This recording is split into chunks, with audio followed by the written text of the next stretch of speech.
Bonjour et bienvenue à vous dans le Flash Info de ce mercredi 10 octobre. Vous êtes sur RTI 1. Le roi d'Nzima Adouvelé Soye de Tiapoum, Sa Majesté Nana Kourouchi IV, a été reçu hier mardi par le président Alassane Ouattara. Le roi est venu traduire au chef de l'État sa gratitude et celle de son peuple pour sa participation aux obsèques de feu Sa Majesté Nana Kourouchi III et aussi pour toutes les réalisations effectuées à Tiapoum et dans la région du Sud Comoé en général, notamment le lancement des travaux de bitumage de l'axe Tiapoum, frontière du Ghana. Le vice-président Daniel Kablon-Duncan a quitté Abidjan pour Erevan en Arménie, où il va prendre part au 17e sommet de la francophonie qui ouvre ses portes jeudi. Il va représenter le président Alassane Ouattara à cette rencontre qui verra l'élection du nouveau secrétaire général de l'Organisation internationale de la francophonie.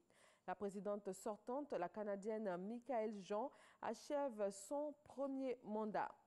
Pendant ce temps, le Canada et le Québec ont annoncé hier mardi le retrait de leur soutien à la candidature de Michaëlle Jean pour un nouveau mandat à la tête de l'OIF.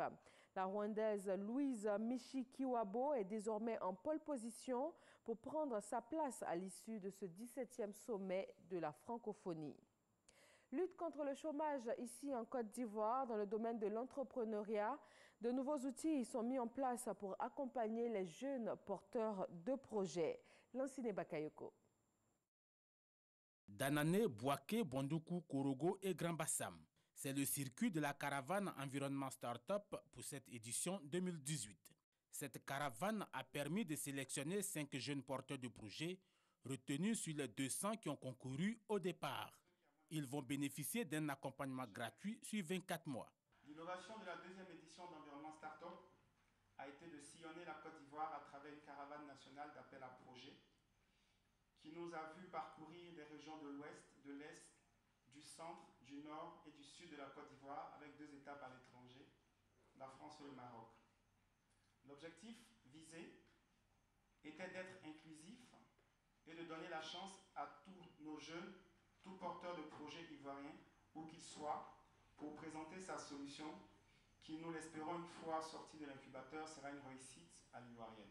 Ces jeunes entrepreneurs vont donc pouvoir bénéficier de formations, de coaching et surtout d'un retour d'expérience de plusieurs professionnels de l'entrepreneuriat. Question de maîtriser les mécanismes de gestion liés entre autres à la structuration des projets et à la réalisation des plans d'affaires. Objectif, promouvoir de futurs champions nationaux. Le nombre de projets pertinents que le pays enregistre aujourd'hui, portés par ces jeunes talentueux, est impressionnant et mérite d'être accompagné. Le gouvernement ivoirien, au travers notamment des différents ministères en charge de l'emploi jeune, de l'économie numérique, de la recherche scientifique et de la promotion des PME, joue et continuera de jouer sa partition au service de la jeunesse entreprenante ivoirienne. Chaque année, ce sont plus de 400 000 jeunes qui arrivent sur le marché de l'emploi en Côte d'Ivoire. Dans l'actualité internationale, l'élection présidentielle est prévue pour le 7 novembre prochain à Madagascar. 36 candidats sont en lice pour le premier tour, dont 4 anciens présidents et 3 anciens premiers ministres.